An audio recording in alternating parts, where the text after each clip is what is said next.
कि जंगल महल की गलियों से एक आवाज आया है, जंगल महल की गलियों से एक आवाज आया है, उठो नौजवानों फिर से इनकलाब आया। क्या आप तैयार हैं? और बैंक है, they have their vote banks because they are from NDA and India. कोई फर्क नहीं कैंडिडेट कौन होगा, who will be the candidate.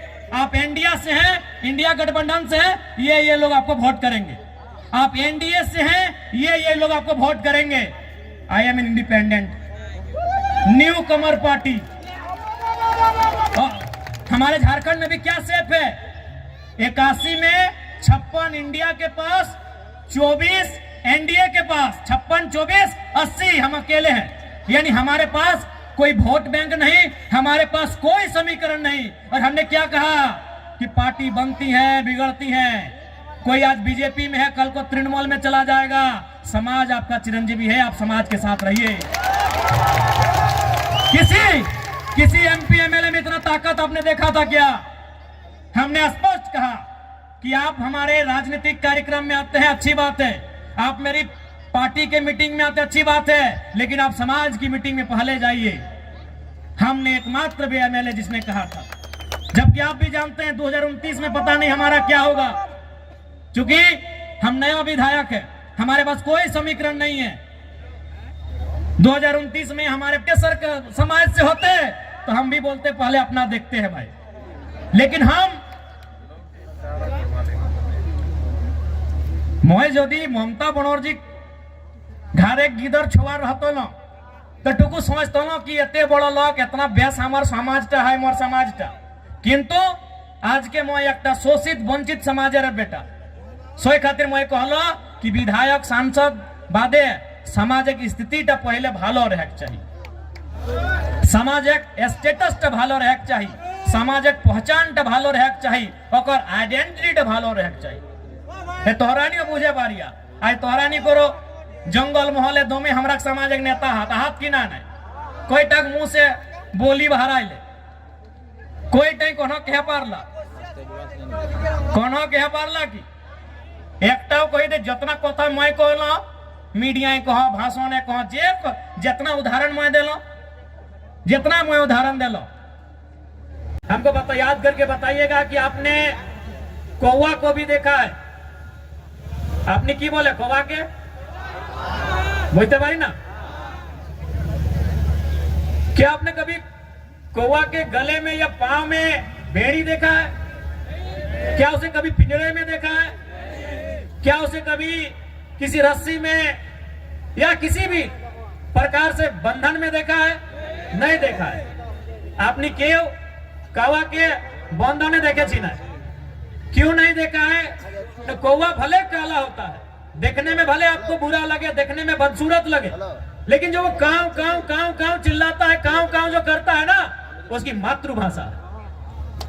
और जो मातृभाषा बोलते हैं, मातृभाषा यानी हमारी मातृभाषा, हमारी परंपरा, हमारी संस्कृति, जो मातृभाषा बोलते हैं वो कभी गुलाम नहीं होते, उन्हें कभी कोई गुलाम नहीं बनाता।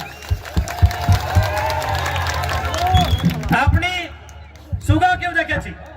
आपने सुगाई बोली ना, सुगा तोता पैरट देखने में बड़ा सुंदर होता है, पंख भी सुंदर होता है, चोंच भी सुंदर होता है और आवाज भी सुंदर होता है, लेकिन आपने क्या देखा होगा कि लोग उसे पकड़ते हैं, पहले उसके की बोली डंका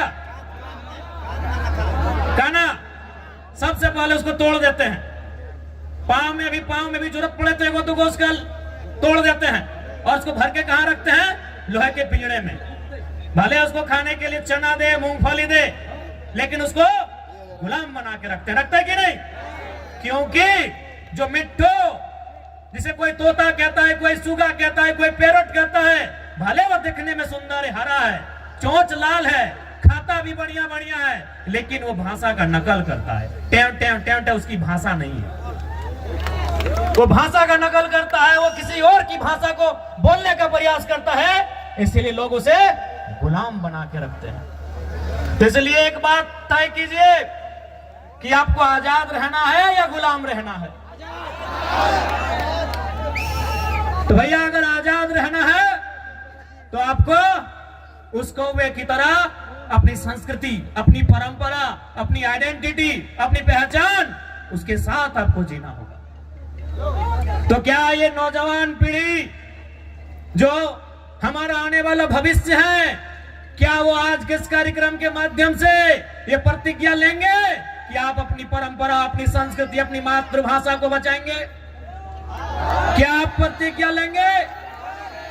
क्या आप अपने सामाजिक कार्यक्रमों को, अपने सामाजिक आंदोलन को आगे बढ़ाएंगे? क्या आप प्रतिज्ञा लेते हैं?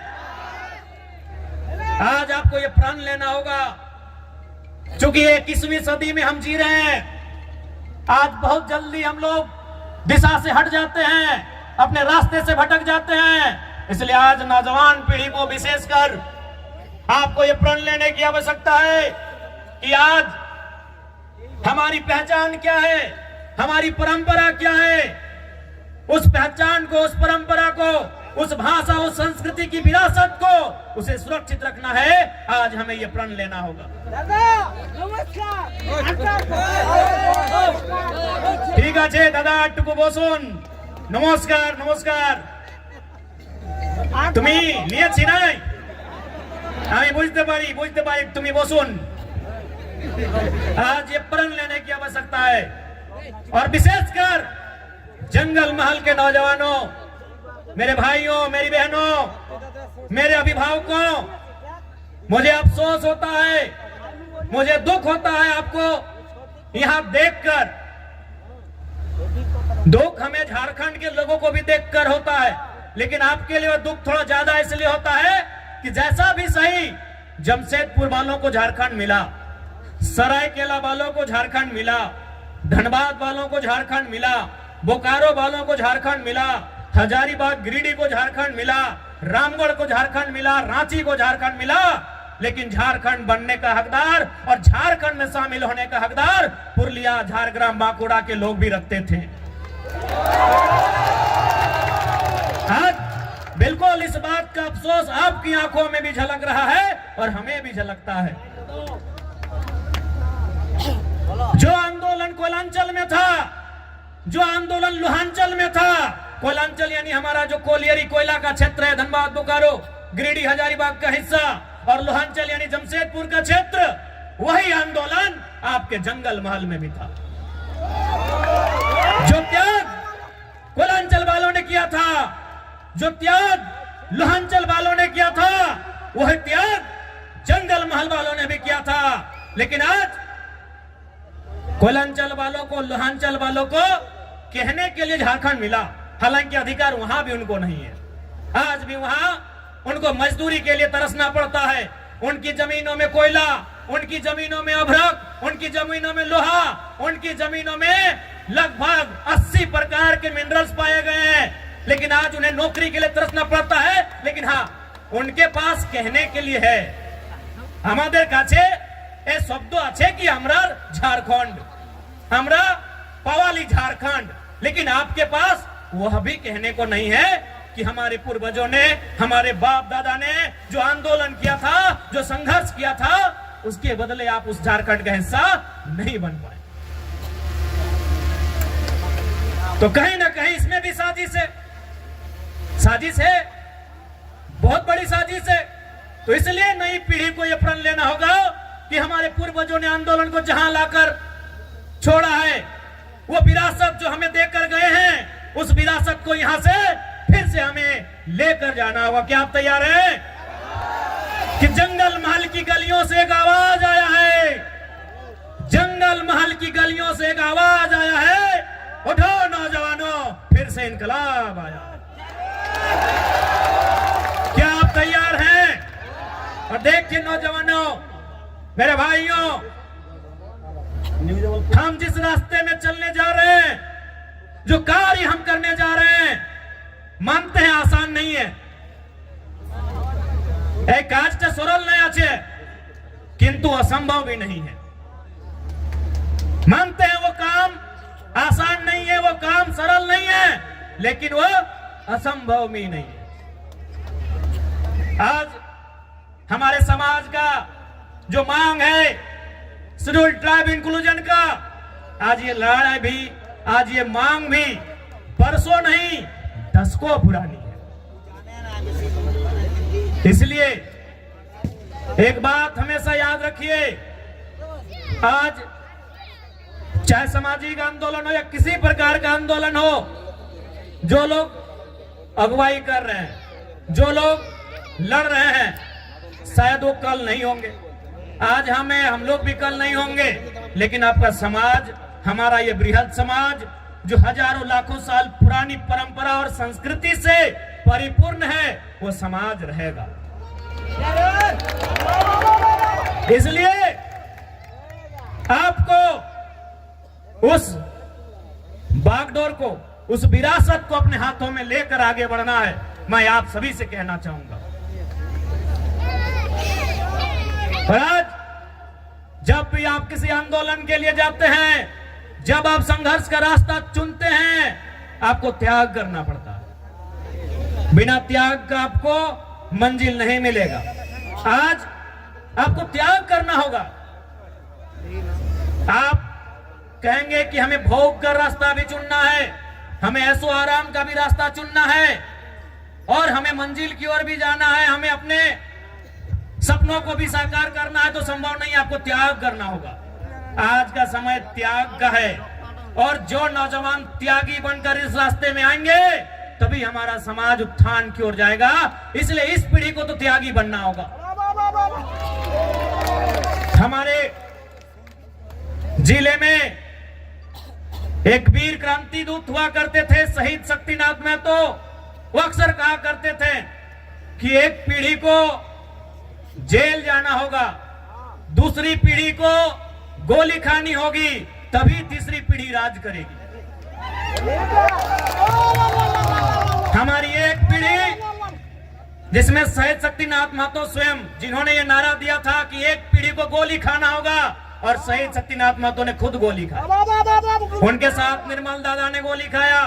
ऐसे अनगिनत, गिनती हम नहीं कर पाएंगे, इतने लोगों ने गोली खाया।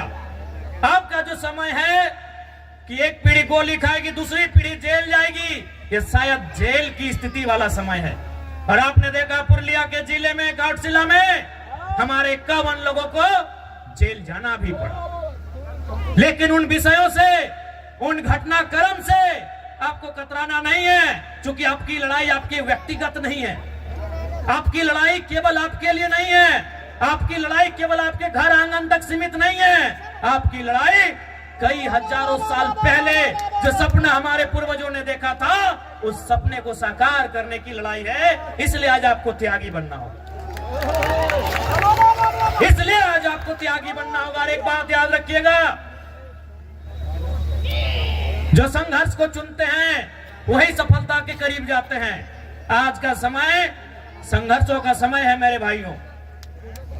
जो भी पर्व हम लोग मनाते हैं, उसका एक संदेश होता है।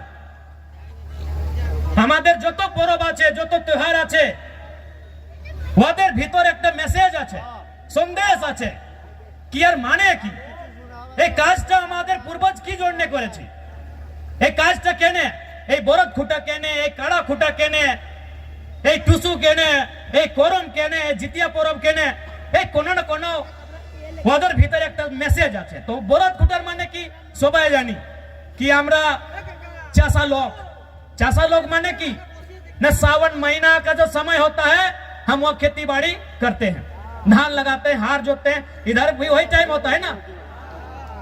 अब मार्च में नहीं ना करते हैं, मैं 2-4 को खेत देखे थे हमारी तरफ। यानी हम सावन महीना, जिसे हम लोग अंग्रेजी के कैलेंडर में जुलाई अगस्त के आसपास कहेंगे, यानी उस समय हम क्या करते हैं, हल चलाते हैं और खेत में धान लगाते हैं, और मूल हमारा संबंध धान से। उसके बाद का जो समय होता है सितंबर आधा, अक्टूबर पूरा, और थोड़ा सा नवंबर, यानी 1.5-2 महीना क्या होता है कि हमारा जो बरद है, काड़ा है, उसको रिलैक्स हो जाता है। तो भाई रिलैक्स हो जाता है तो उसको हम लोग क्या करते हैं, इस त्योहार में उसको पहले तेल लगाते हैं। हमरा की कोरी वाके तेल मखाए कहे ना, तेल किसको मखाया जाता है, लगाया जाता है, जो थका हारा होता है।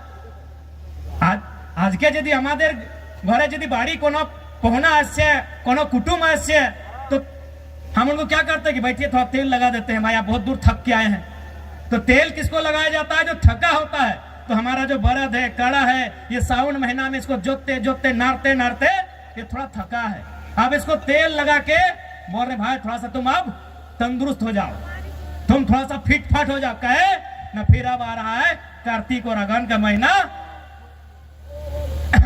कि धान काटना है और फिर तुमको गाड़ा गाड़ी में लोड करके घर पहुंचाना है। अब धान काटने के बाद फिर बरद गाड़ी में लोड करके घर भी पहुंचाना है और माड़ा भी गुराना है, धान खिजाना भी है। तो इसीलिए इसको तेल लगाते हैं कि तुम अब या तुमको फिर से तैयार हो जाओ।